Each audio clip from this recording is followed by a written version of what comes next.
Bogus दस्तावेज तैयार करके नौकरी करने वाले और अन्यों पर कार्रवाई करने की मांग को लेकर एक पत्र परिषद ली गई। तो चलिए नजर डालते हैं इस खबर पर। बनावटी दस्तावेज तैयार कर धोखाधड़ी करने वाले और उन्हें साथ देने वाले अभियंता और अन्य इन पर कार्रवाई करने की मांग को लेकर एक पत्र परिषद ली गई।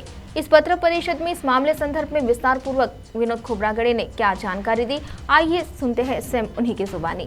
नमस्कार, मी खोब्रागडे हे आमचे सर्व आदिवासी बांधव आहेत। माननीय राष्ट्रीय अनुसूचित जनजाती आयोग यांच्याकडे आमची एक बैठक झाली, मीटिंग झाली। त्या मीटिंगमध्ये माननीय जिल्हाधिकारी महोदय यांना 24 तासामध्ये आदिवासींच्या प्रकरणामध्ये निर्णय देण्याचे आदेश माननीय राष्ट्रीय अनुसूचित जनजाती आयोगाने दिलेले आहे। आणि त्यानंतर एक दुसरी आम्ही आता पत्रकार परिषद आयोजित केली आहे। त्यामध्ये हा अमोल कातकर जो आहे हा बोगस दस्तऐवज तयार करून नोकरी लागलेली आहे। हे त्यांनी आपल्या वडिलांनी नोकरी असताना 20,000चे उत्पन्न दाखवलेले आहे। जे माझे मामा आहेत दादाजी कातकर यांना कुठलाही मुलाबाळ नसताना त्यांना मुलगा दाखवला आहे।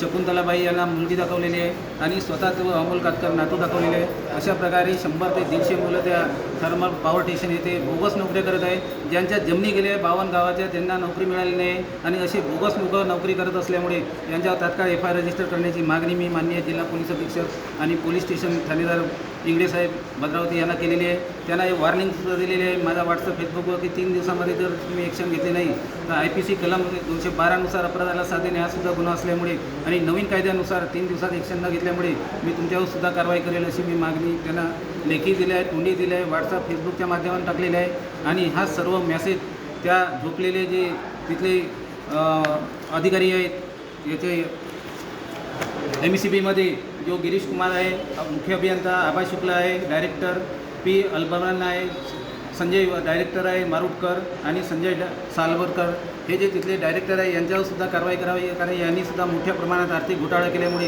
याची CBI ED सुद्धा मार्फत इन्क्वायरी करावी अशी सुद्धा मागणी मी केलेली आहे। कारण यांनी 10,000 झाडं तोडलेली आहे आणि त्या 10,000 झाडं तोडण्यापूर्वी लवादाची परमिशन घेतली नाही। तिथे 40 वर्षापासून बिल्डिंग आहे, त्या बिल्डिंगचं स्ट्रक्चर ॲडिट केले नाही।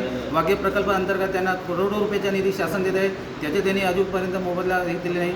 7,000 लोक तिथे मुलं काम करत आहेत, त्यांच्या प्रोव्हिडंट फंड त्यांनी वेळेवर भरलं नाही आणि अशा प्रकारे 15-15 वर्ष तिथे त्या मुलांना ट्रेनिंगच्या याच्यावर ते लुटमार चालू आहे। त्यामुळे या प्रकरणामध्ये Chandrapur super thermal power station यांच्या जे अधिकारी दोषी आहेत यांच्यावर कारवाई करावी अशी मी मागणी पोलीस स्टेशनला केली आहे, SP साहेबाला केली आहे। आज पत्रकार परिषदमधून मागणी केली आहे। या अमोल कातकरला हा जो माझा कुठलाही नातेवाईक नाही, माझ्या मामाचा नातेवाईक नाही, रिलेटिव्ह नाही, रक्ताचा नाही, बाहेरचा नाही, असे बोगस नोकरी करीत असलेले यांना कारवाई करावी, तात्काळ FIR रजिस्टर करावे ही सुद्धा मागणी मी केली आहे। आणि याची सखोल चौकशी करावी आणि जे तिथे दोषी असेल मुलं बोगस नोकऱ्या करत असेल त्यांच्यावर सुद्धा कारवाई करावी आणि त्यांना घरी पाठवावे ही सुद्धा मागणी मी आज पत्रकार परिषदेमध्ये केलेली आहे।